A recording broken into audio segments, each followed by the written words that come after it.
नमस्कार साथियों, स्वागत है आपका एक बार फिर आपके अपने चैनल ज्ञान गुरु 365 में। रोजाना की तरह आज हम लेकर आए हैं राजस्थान के साहित्यिक स्रोत, जिसमें जैन साहित्य व फारसी साहित्य के बारे में चर्चा करेंगे। तो कल गलती से मैंने बता दिया था कि अगली क्लास होगी वह पूरा लेखिए साक्ष्य पर होगी, लेकिन उससे पहले जो अपने हैं जैन साहित्य व बौद्ध फारसी साहित्य रह गया था, अब उस पर चर्चा करेंगे। तो चलिए शुरू करते हैं। पहले बात करेंगे जैन साहित्य की। जैन विद्वानों द्वारा रचित साहित्य जो अधिकांशतः संस्कृत व प्राकृत भाषा में है, ठीक है, उनके बारे में चर्चा करेंगे। जो कुछ महत्वपूर्ण राजस्थान के इतिहास लेखन में उपयोगी जो जैन साहित्य वह निम्न है। पहला है नाभिनंदन जीर्णोद्धार। कक्कड़ सूरी ने नाभिनंदन जीर्णोद्धार प्रबंध नामक पद्य काव्य संस्कृत भाषा में लिखा था 14वीं शताब्दी में। यह 5 अध्यायों में विभाजित है। जैन धर्मावलंबी समरसेन थे, उन्होंने शत्रुंजय नामक मंदिर का निर्माण करवाया था। इसे कक्कड़ सूरी ने मूल कथानक बनाकर इस साहित्य को रचा। नाभिनंदन जीर्णोद्धार प्रबंध में उकेशपुर वर्तमान ओसिया एवं किरातबपुर वर्तमान किराड़ के मध्यकालीन नगरों के धार्मिक आर्थिक जीवन का वर्णन किया है इसमें, ठीक है। इसी काल में अलाउद्दीन खिलजी के दरबारी और तुर्की अमीरों के स्वभाव एवं चरित्र का भी इसमें वर्णन किया गया है। नेक्स्ट है हमीर महाकाव्य। इसकी रचना नयन चंद्र सूरी द्वारा की गई थी, 1400 ईस्वी के लगभग की गई थी, ठीक है।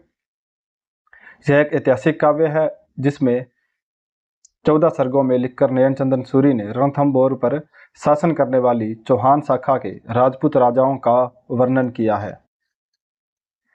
नेक्स्ट है सोम सौभाग्य महाकाल।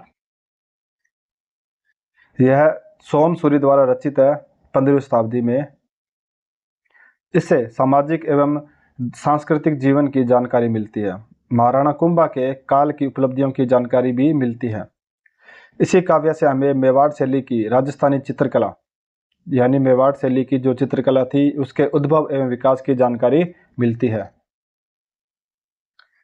नेक्स्ट है समय सुंदर का साहित्य। समय सुंदर ने 16वीं शताब्दी की राजस्थानी तथा गुजराती लोक कथाओं का संग्रह 3 कृतियों में लिपिबद्ध किया था। उसने मेड़ता में विक्रम संवत 1672 में सिमहल सूत्र लिखा। जैसलमेर में विक्रम संवत 1681 में बालकरगिरी की रचना की तथा जालौर में संवत 1695 में चंपक सेठ कथा की रचना की। उसके बाद है हेमरतन का साहित्य। हेमरतन ने विक्रम संवत 1645 में गोरा बादल की रचना की और 25 वर्ष बाद गोरा बादल चौपाई की रचना की। इसके द्वारा राणा प्रताप एवं साधु जेतमल के संबंध में जानकारी मिलती है। इस कृति के आधार पर ही पद्मिनी की कहानी के ऐतिहासिक पक्ष को सिद्ध किया जा सकता है। अब अन्य जैन साहित्य कौन से हैं? मेरुतुंग कृत प्रबंध चिंतामणि है, उद्योतन सूरी कृत है कुवल्यमाला, हरिभद्र कृत है समराइच कथा, धुर्ताख्यान, यशोधर चरित,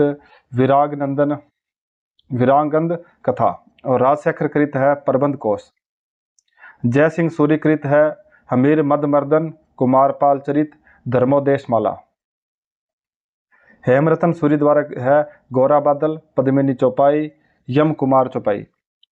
बाहुक कृत है हरि मेखला, श्रीधर कृत है पार्श्वनाथ चरित, रणमल छंद और वज्रसेन सूरी कृत है भ्रतेश्वर बाहुबली घोर।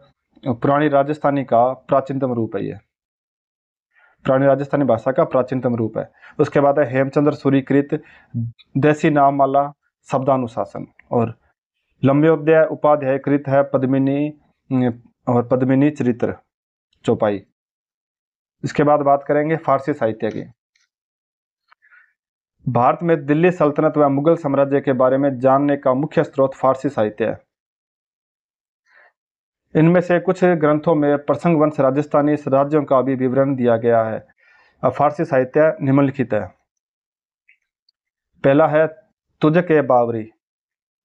बाबर ने अपनी आत्मकथा तुझ के बाबरी, इसे बाबरनामा भी कहते हैं, जो तुर्की भाषा में लिखी गई थी, में खानवा युद्ध के का वर्णन किया है। बाबर के वर्णन से ही ज्ञात होता है कि राणा सांगा ने उसे भारत पर आक्रमण करने का निमंत्रण भिजवाया था, परंतु कोई अन्य स्रोत बाबर के इस दावे की पुष्टि नहीं करता। उसके बाद है तुझके जहांगीरी। तुझके जहांगीरी से जहांगीर एवं मेवाड़ के साथ संधि की परिस्थितियों एवं शर्तों का पता चलता है। इसके अतिरिक्त राजपूतों का मध्य प्रेम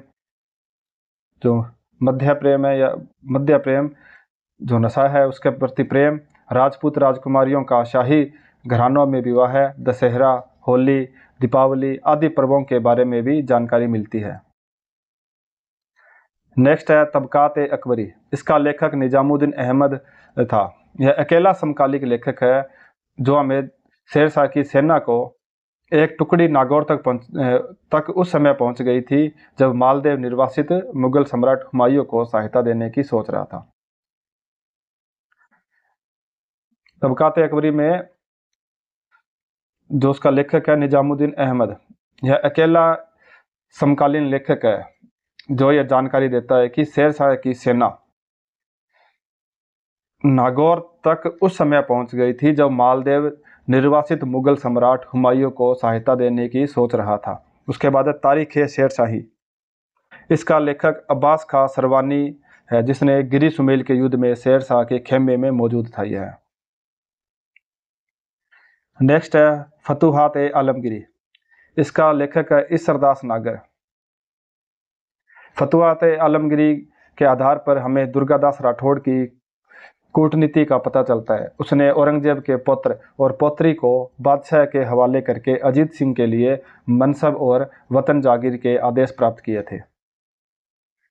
उसके बाद ताजुल मासिर जो हसन निजामी कृत है 12वीं शताब्दी में। इससे अजमेर नगर की समृद्धि, पृथ्वीराज चौहान तृतीय के अंतिम दिनों तथा मुस्लिम विजय का अभिज्ञान होता है। नेक्स्ट है तबकात नासिरी। यह मिनहाज उस सिराज द्वारा रचित है 13वीं शताब्दी में। इसके द्वारा अजमेर, जालौर तथा नागौर आदि स्थानों पर मुस्लिम प्रभाव का वर्णन मिलता है, यह जानकारी मिलती है। उसके बाद अमीर खुसरो कृत साहित्य कौन से है? अमीर खुसरो की तारीख अलाई, देवल रानी खिजर खां, खजाइन उल फतूह है 13वीं-14वीं शताब्दी में रचित। इत्यादि रचनाओं में अलाउद्दीन खिलजी की चित्तौड़ एवं रणथंभौर विजय की जानकारी मिलती है। नेक्स्ट है अकबरनामा अबुल फजल कृत है। अबुल फजल कृत अकबरनामा में मेवाड़, अलवर, भरतपुर और जयपुर के आसपास के क्षेत्रों की विस्तृत भौगोलिक जानकारी प्राप्त होती है। महाराणा प्रताप एवं अकबर के संबंधों के एक पक्षीय विवरण को जानने के लिए भी अकबरनामा उपयोगी है। अबुल फजल का ही आईने अकबरी अजमेर की जलवायु, राजस्थान की वेशभूषा, राजस्थान में मनाए जाने वाले पर्व, त्योहार, मुद्रा आदि के बारे में भी जानकारी उपलब्ध करवाते हैं।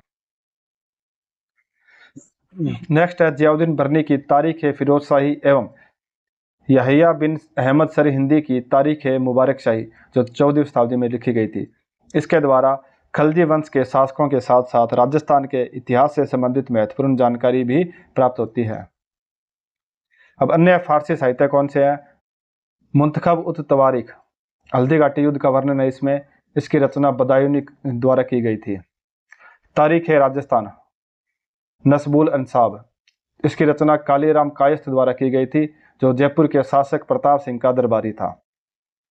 नेक्स्ट है मुनव्वर ए कलाम, जिसमें जोधपुर की राजकुमारी इंद्र कुंवर व फर्रुख सियर के विवाह का विवरण दिया गया है। मुनव्वर ए कलाम शिवदास द्वारा रचित है।